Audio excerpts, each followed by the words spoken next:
بسم اللہ الرحمن الرحیم۔ پچھلے لیکچر میں ہم نے پڑھا کہ کس طرح اللہ تعالیٰ یہود کے اوپر سے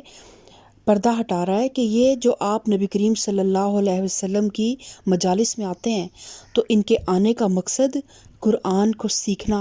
اور اس سے ہدایت لینا اور آخرت کی فکر کرنا نہیں، بلکہ یہ تو جھوٹ کے سننے والے اور حرام کے مال کھانے والے ہیں۔ تو یہ صرف کس لیے آتے ہیں کہ یہ جھوٹ کے لیے کان لگاتے ہیں، اور اس لیے آتے ہیں آپ کے پاس کہ دوسرے لوگوں کو جو ابھی آپ کے پاس نہیں آئے تو ان کے لیے کوئی ایسی غلط مواد آپ کی مجالس سے اکٹھا کریں کہ ان تک یہ غلط مواد پہنچائیں اور پھر لوگوں کو دین اسلام سے متنفر کر دیں۔ تو اللہ تعالیٰ ان کے بارے میں فرماتا ہے کہ یہ جو یہودی بن گیا ان کا حال یہ ہے کہ جھوٹ کے لیے کان لگاتے ہیں اور دوسرے لوگوں کی خاطر جو تمہارے پاس کبھی نہیں آئے سن گن لیتے پھرتے ہیں۔ کتاب اللہ کے الفاظ کو ان کا صحیح محل متعین ہو جانے کے باوجود اصل معنی سے پھیرتے ہیں اور لوگوں سے کہتے ہیں کہ اگر تمہیں یہ حکم دیا جائے تو مانو، نہیں تو نہ مانو۔ تو جسے اللہ ہی نے فتنے میں ڈالنے کا ارادہ کر لیا ہو اس کو اللہ کی گرفت سے بچانے کے لیے تم کچھ نہیں کر سکتے، اور یہ وہ لوگ ہیں جن کے دلوں کو اللہ نے پاک کرنا نہ چاہا۔ تو اب آپ جو مدینہ میں منافقین رہتے تھے نا، وہ نمازیں بھی پڑھتے تھے، وہ روزے بھی رکھتے تھے، اور وہ قرآن بھی سیکھنے کے لیے آپ صلی اللہ علیہ وسلم کی مجالس میں آیا کرتے تھے، لیکن ان کا مقصد کیونکہ نیت اچھی نہیں تھی تو پھر اللہ تعالیٰ نے بھی ان کی نیت کے مطابق ان کو پھل دیا اور کہا کہ اللہ نے ان کے دلوں کو پاک کرنا ہی نہ چاہا۔ تو جو علم تھا نا، علم ابلیس کے پاس بھی بہت زیادہ تھا، تو علم کبھی بھی جو ہے نا وہ کامیابی کا کرائٹیریا نہیں ہوتا، کبھی بھی کامیابی کی ضمانت نہیں ہوتا، اور دنیاوی کامیابی کی ضمانت تو شاید کہیں نہ کہیں ہو جائے، لیکن آخرت کی فلاح کا جو تعلق ہے نا وہ ہدایت پر ہے۔ تو اس لیے جب بھی قرآن کھولا کریں، جب بھی کوئی قرآن کا لیکچر سننے لگا کریں تو علم کی نیت سے نہیں، ہدایت کے لیے کہ اللہ تعالیٰ مجھے تو ہدایت دے دے، میرے دل کو بدل دے۔ اللہ سے دعا مانگا کریں، اللہم اہدنی وسددنی، کہ اللہ مجھے ہدایت دے اور میرے دل کو سیدھا کر دے۔ تو آج ہم سورۃ المائدہ آیت نمبر 48 سے اپنے لیکچر کا آغاز کریں گے۔ رب اشرح لی صدری ویسر لی امری واحلل عقدۃ من لسانی یفقہوا قولی واجعل لی وزیرا من اہلی اعوذ باللہ من الشیطان الرجیم بسم اللہ الرحمن الرحیم۔ وَأَنزَلْنَا إِلَيْكَ الْكِتَابَ بِالْحَقِّ مُصَدِّقًا لِمَا بَيْنَ يَدَيْهِ مِنَ الْكِتَابِ وَمُهَيْمِنًا عَلَيْهِ۔ پھر اے محمد صلی اللہ علیہ وسلم، ہم نے تمہاری طرف یہ کتاب بھیجی جو حق لے کر آئی ہے، اور الکتاب میں سے جو کچھ اس کے آگے موجود ہے اس کی تصدیق کرنے والی اور اس کی محافظ اور نگہبان ہے۔ تو یہاں ایک اہم حقیقت کی طرف اشارہ کیا جا رہا ہے۔ اگرچہ اللہ تعالیٰ چاہتا تو اس آیت کو یا اس مضمون کو اس طرح بھی بیان کر سکتا تھا کہ پچھلی کتابوں میں جو کچھ اپنی اصلی اور صحیح صورت پر باقی ہے قرآن اس کی تصدیق کرتا ہے، لیکن اللہ تعالیٰ نے فرمایا، اللہ تعالیٰ نے پچھلی کتابوں کی بجائے الکتاب کا لفظ استعمال کیا۔ اس سے یہ راز منکشف ہوتا ہے کہ قرآن اور تمام وہ کتابیں جو مختلف زمانوں اور مختلف زبانوں میں اللہ تعالیٰ کی طرف سے نازل ہوئیں، سب کی سب فی الاصل میں ایک ہی کتاب ہیں، اور ایک ہی جو ہے نا ان کا مصنف ہے، ایک ہی ان کا مدعا اور مقصد ہے، ایک ہی ان کی تعلیم ہے، اور ایک ہی علم ہے جو ان کے ذریعے سے نوع انسانی کو عطا کیا گیا۔ فرق اگر ہے تو عبارات کا ہے، جو ایک ہی مقصد کے لیے مختلف مخاطبوں کے لحاظ سے مختلف طریقے اور مختلف زبانیں اختیار کی گئی ہیں۔ بس حقیقت صرف اتنی ہی نہیں کہ یہ کتابیں ایک دوسرے کی مخالف نہیں، مؤید ہیں، تردید کرنے والی نہیں، تصدیق کرنے والی ہیں، بلکہ اصل حقیقت اس سے بڑھ کر کچھ اور ہے، اور وہ یہ ہے کہ یہ سب ایک ہی کتاب الکتاب کے مختلف ایڈیشنز ہیں۔ اور پھر اللہ تعالیٰ نے قرآن پاک کے لیے لفظ استعمال کیا من الکتاب و مہیمنا علیہ، کہ یہ اس کی پچھلی کتابوں کی تصدیق کرنے والی ہے اور محافظ اور نگہبان ہے، الکتاب کی محافظ اور نگہبان ہے۔ تو یہاں پہ جو لفظ استعمال ہوا ہے وہ ہے مہیمن۔ تو عربی زبان میں ہیمن یا یہیمن یا ہیمنہ کے جو معنی ہے نا، وہ محافظت، نگرانی، شہادت، امانت، تائید اور حمایت کے ہیں۔ تو حضرت عمر نے ایک مرتبہ لوگوں سے کہا کہ انی دائن فہیمنو، یعنی میں دعا کرتا ہوں تم تائید میں آمین کہو۔ تو اس لفظ کو بس جب قرآن کو اللہ تعالیٰ الکتاب پر مہیمن فرماتا ہے نا، تو اس کا مطلب ہے کہ وہ ان پر، اس کا کہنے کا مطلب یہ ہے کہ اس نے ان تمام برحق تعلیمات کو جو پچھلی کتب آسمانی میں دی گئی تھی اپنے اندر لے کر محفوظ کر دیا ہے۔ وہ ان پر نگہبان ہے، اس معنی میں کہ اب ان کی تعلیمات برحق کا کوئی حصہ ضائع نہیں ہونے پائے گا، اور وہ ان کا مؤید ہے، اس معنی میں کہ ان کتابوں کے اندر اللہ کا کلام جس حد تک موجود ہے قرآن اس کی تصدیق کرتا ہے، وہ ان پر گواہ ہے، اس معنی میں کہ ان کتابوں کے اندر اللہ کے کلام اور لوگوں کے کلام کی جو آمیزش ہو گئی ہے قرآن کی شہادت سے،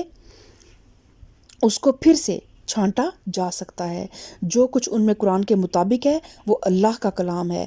تو پھر اللہ تعالیٰ فرماتا ہے فَاحْكُمْ بَيْنَهُمْ بِمَا أَنزَلَ اللَّهُ وَلَا تَتَّبِعْ أَهْوَاءَهُمْ عَمَّا جَاءَكَ مِنَ الْحَقِّ، لہٰذا خدا کے نازل کردہ قانون کے مطابق لوگوں کے درمیان معاملات کا فیصلہ کرو، اور جو حق تمہارے پاس آیا ہے اس سے منہ موڑ کر ان کی خواہشات کی پیروی نہ کرو۔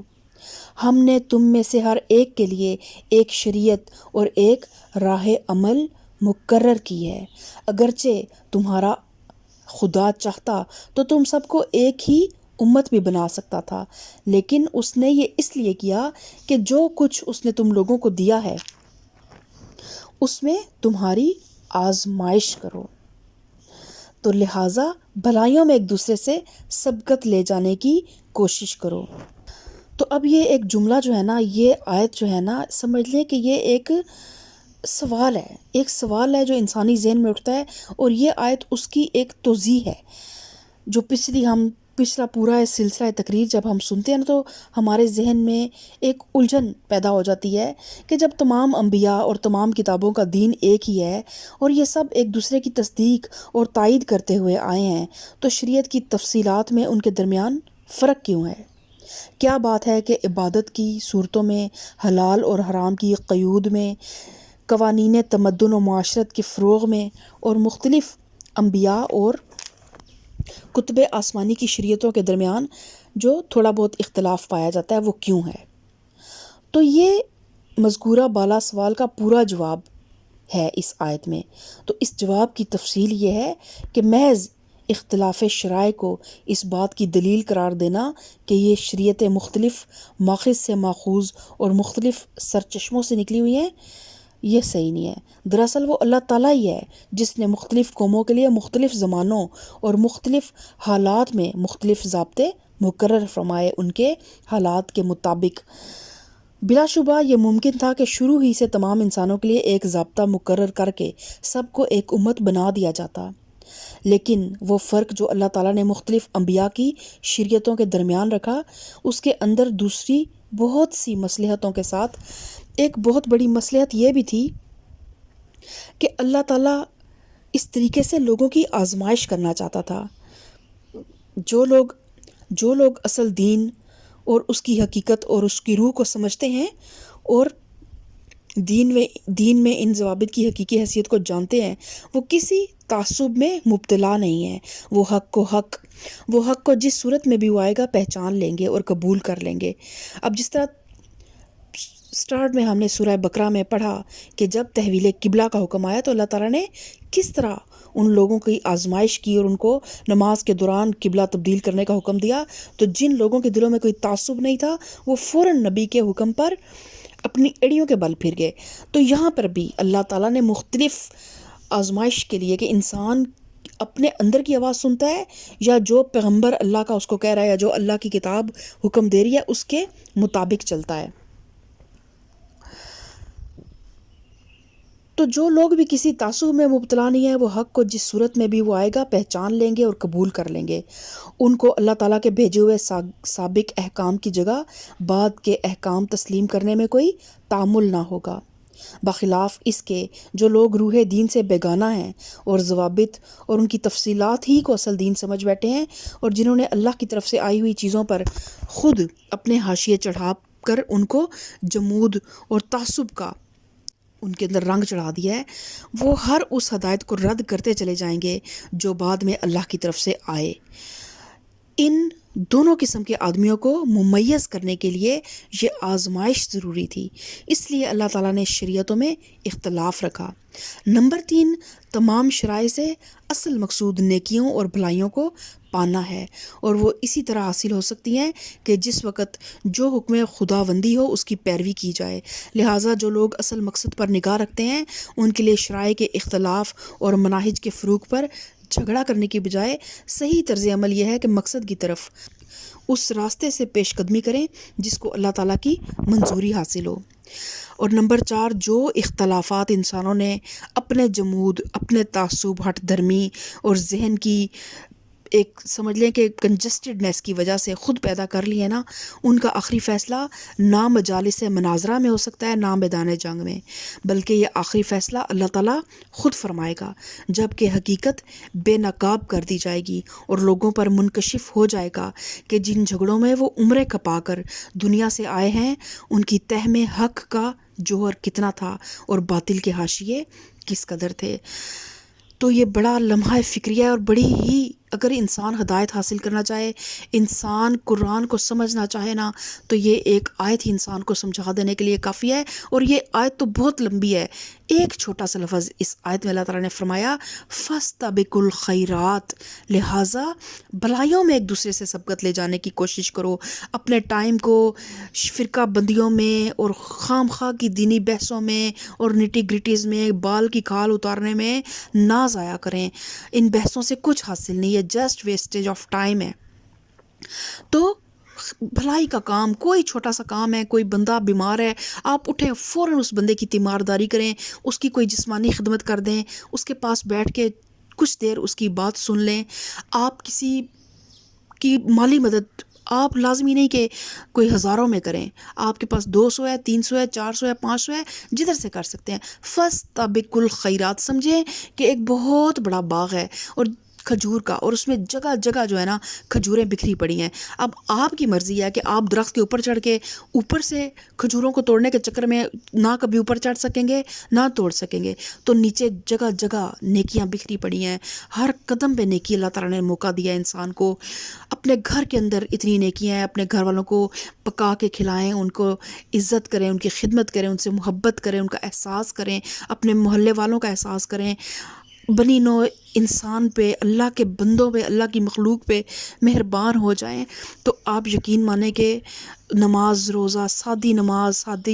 سادہ روزہ، سادی تلاوت قرآن پاک، ترجمہ سمجھ کے، معنی اور مفہوم کو سمجھ کے اگر ہم عمل کرنے لگ پڑے نا تو بہت گہرائیوں میں نہ بھی جائیں تو اللہ تعالیٰ ہمیں انشاءاللہ تعالیٰ اپنے پاس کامیابی کی سند ضرور دے گا. تو پھر اللہ تعالیٰ فرماتا ہے فَاسْتَبِقُوا الْخَيْرَاتِ إِلَى اللَّهِ مَرْجِعُكُمْ جَمِيعًا فَيُنَبِّئُكُم بِمَا كُنتُمْ فِيهِ تَخْتَلِفُونَ، لہٰذا بھلائیوں میں ایک دوسرے سے سبقت لے جانے کی کوشش کرو، آخرکار تم سب کو خدا کی طرف ہی پلٹ کر جانا ہے، پھر وہ تمہیں اصل حقیقت بتا دے گا جس میں تم اختلاف کرتے رہے ہو. پس اے محمد صلی اللہ علیہ وسلم تم اللہ کے نازل کردہ قانون کے مطابق ان لوگوں کے معاملات کا فیصلہ کرو اور ان کی خواہشات کی پیروی نہ کرو، ہوشیار رہو کہ یہ لوگ تم کو فتنے میں ڈال کر اس ہدایت سے ذرہ برابر منحرف نہ کرنے پائیں جو اللہ نے تمہاری طرف نازل کی ہے۔ پھر اگر یہ اس سے منہ موڑیں تو جان لو کہ اللہ نے ان کے بعض گناہوں کی پاداش میں ان کو مبتلائے مصیبت کرنے کا ارادہ ہی کر لیا ہے۔ تو بس اب یہاں پہ اللہ تعالیٰ فرماتا ہے کہ اب یہ لوگ دوبارہ جاہلیت کے فیصلے چاہتے ہیں۔ اللہ تعالیٰ فرماتا ہے افحکم الجاہلیت یبغون ومن احسن من اللہ حکما لقوم یوقنون۔ تو اب اللہ تعالیٰ نبی کریم صلی اللہ علیہ وسلم سے فرماتا ہے کہ آپ جو اللہ تعالیٰ نے آپ کو ہدایت دے دی ہے، الکتاب میں سے یہ جو قرآن آپ کو اللہ پاک نے دے دی ہے، آپ اس کے بارے میں اسی کے اکارڈنگ چلیں، ان لوگوں کی خواہشات کی پیروی نہ کریں، کیونکہ یہود یہ کہتے تھے کہ اگر قرآن کی کوئی چیز جو ہے وہ تورات سے کوئی احکامات ملتے ہیں تو ان کو ہم مانیں گے، جو تورات سے نہیں ملتے ہوں گے ان کو ہم تسلیم نہیں کریں گے۔ تو اللہ تعالیٰ نے کہا کہ آپ نے ان کی خواہشات کی پیروی نہیں کرنی، اور ہوشیار رہو کہ یہ لوگ تمہیں فتنے میں ڈال کر اس ہدایت سے ذرہ برابر بھی منحرف نہ کرنے پائیں جو اللہ نے تمہاری طرف نازل کی ہے۔ تو اب دیکھیں کہ نبی کریم صلی اللہ علیہ وسلم جیسی عظیم ہستی، جن کے بارے میں اللہ تعالیٰ خود فرماتا ہے کہ ان کے منہ سے جب وہ نہیں وہی جو نکلتی ہے نا، وہ خود نہیں بولتے، وہ اللہ تعالیٰ بول رہا ہوتا ہے، اللہ کے حکم کے علاوہ کوئی لفظ ان کے منہ سے نہیں نکلتا۔ جو گناہوں سے پاک معصوم محبوب ہستی ہے رب کی، اس کو اگر لوگ فتنوں میں ڈال سکتے ہیں، ان کے بارے میں اللہ تعالیٰ کہہ رہا ہے کہ ان کی خواہشات کی پیروی نہ کرنا، تو ہمارے ایمان کے لیول آج کیا ہیں؟ تو کس طرح ہم نے اپنی اولادوں کو شتر بے مہار کی طرح چھوڑا ہوا ہے، کوئی دین سے ان کا تعلق نہیں ہے۔ تو آپ کیا سمجھتے ہیں کہ باہر آپ کی اولاد یا ہم خود بھی بہت بڑے فطروں میں، ماں باپ بھی قرآن سے بہت دور ہیں، تو پھر یہ خواہشات کی پیروی کرتے کرتے انسان ایسے گڑھوں میں گرتا ہے جہاں سے پھر واپسی ممکن نہیں ہے۔ پھر اللہ تعالیٰ فرماتا ہے نا کہ جان لو کہ ان کے بعض گناہوں کی پاداش میں ان کو مبتلائے مصیبت کرنے کا ارادہ ہی کر لیا ہے، اور یہ حقیقت ہے کہ ان لوگوں میں سے اکثر فاسق ہیں۔ اگر یہ خدا کے قانون سے منہ موڑتے ہیں تو پھر کیا یہ جاہلیت کا فیصلہ چاہتے ہیں؟ حالانکہ جو لوگ اللہ پر یقین رکھتے ہیں ان کے نزدیک اللہ سے بہتر فیصلہ کرنے والا کوئی نہیں ہے۔ تو یہاں پر جاہلیت کا لفظ اسلام کے مقابلے میں استعمال کیا جاتا ہے۔ اسلام کا طریقہ سراسر علم ہے، کیونکہ اس کی طرف اللہ نے خود رہنمائی فرمائی ہے جو تمام حقائق کا علم رکھتا ہے۔ اس کے برعکس ہر وہ طریقہ جو اسلام سے مختلف ہے جاہلیت کا طریقہ ہے۔ عرب کے زمانہ قبل اسلام کو جاہلیت کا دور اسی معنی میں کہا جاتا ہے، حالانکہ اس وقت بھی دنیاوی حساب سے کچھ بڑے چیدہ لوگ تھے، بڑے جو ہیں وہ زیرک اور گھاگ لوگ تھے جو دنیا کے علم پہ ملکہ رکھتے تھے، لیکن ان سب کو جاہل اس لیے کہا جاتا ہے، اور ان کے دور کو دور جاہلیت اسی معنی میں کہا گیا ہے کہ اس زمانے میں علم کے بغیر محض وہم، قیاس، گمان یا خواہشات کی بنا پر انسانوں نے اپنے لیے زندگی کے طریقے مقرر کر لیے تھے۔ یہ طرز عمل جہاں جس دور میں بھی انسان اختیار کریں، اسے بہرحال جاہلیت ہی کا طرز عمل کہا جائے گا۔ مدرسوں اور یونیورسٹیوں میں جو کچھ پڑھایا جاتا ہے وہ محض ایک جزوی علم ہے، اور کسی معنی میں بھی انسان کی رہنمائی کے لیے کافی نہیں ہے۔ یہ دنیا کے چند سال تو گزروا دے گا، لیکن آپ کو پتہ نہیں ہے کہ اس دنیا میں بھی جب ہم صرف اس دنیاوی علم کے ساتھ چلتے ہیں تو سب سے زیادہ پریشان وہی انسان ہوتا ہے جس کے پاس ڈگری بھی بہت بڑی ہو، عقل بھی بہت زیادہ ہو، لیکن ہدایت نہ ہو اور کوئی راہبر نہ ہو، کوئی راستہ دکھانے والا نہ ہو، تو اس انسان کی ذہنی الجھنیں سب سے زیادہ ہوتی ہیں۔ تو لہٰذا یونیورسٹیوں میں جو کچھ پڑھایا جاتا ہے وہ محض ایک جزوی علم ہے جو کسی معنی میں بھی انسان کی رہنمائی کے لیے کافی نہیں ہے۔ لہٰذا اللہ کے دیے ہوئے علم سے بے نیاز ہو کر جو نظام زندگی اس جزوی علم کے ساتھ ظنون و اوہام اور قیاسات اور خواہشات کی آمیزش کر کے بنا لیے گئے ہیں، جس طرح قدیم زمانے کے جاہلی طریقے اس تعریف میں آتے ہیں۔ تو پھر اللہ تعالیٰ فرماتا ہے کہ حالانکہ جو لوگ اللہ پر یقین رکھتے ہیں ان کے نزدیک اللہ سے بہتر فیصلہ کرنے والا کوئی نہیں ہے۔ تو جتنا مرضی دنیا کا علم حاصل کریں، جتنا مرضی یہ دنیا، اللہ تعالیٰ نے قرآن پاک میں جب آسمانوں کا ذکر کرتا ہے، زمینوں کا ذکر کرتا ہے، گلیکسیز کا ذکر کرتا ہے، واٹر سائیکل کا ذکر کرتا ہے، بادلوں کی ہواؤں کے چلنے کا ذکر کرتا ہے، تو یہ سب کیا ہے؟ یہ سب سائنس ہے، ٹیکنالوجی۔ اللہ تعالیٰ کسی چیز سے انسان کو منع نہیں کرتا، دنیا کو تسخیر اس عدم نہیں کرنا ہے، لیکن یہ دنیا کا جتنا بھی علم ہے، جتنا بھی علم ہے، اگر آپ قرآن سے نہیں جڑیں گے، ہدایت سے نہیں جڑیں گے، تو آپ سمجھ لیں کہ آپ کے قدم زمین پہ نہیں ہیں، آپ ہوا میں ہی ہیں۔ اور جب آپ صرف ہوا میں ہوتے ہیں نا، تو یہ ہوا کسی بھی وقت آپ کو کسی بھی کھائی میں پٹک سکتی ہے، کسی بھی سمندر کی گہرائی میں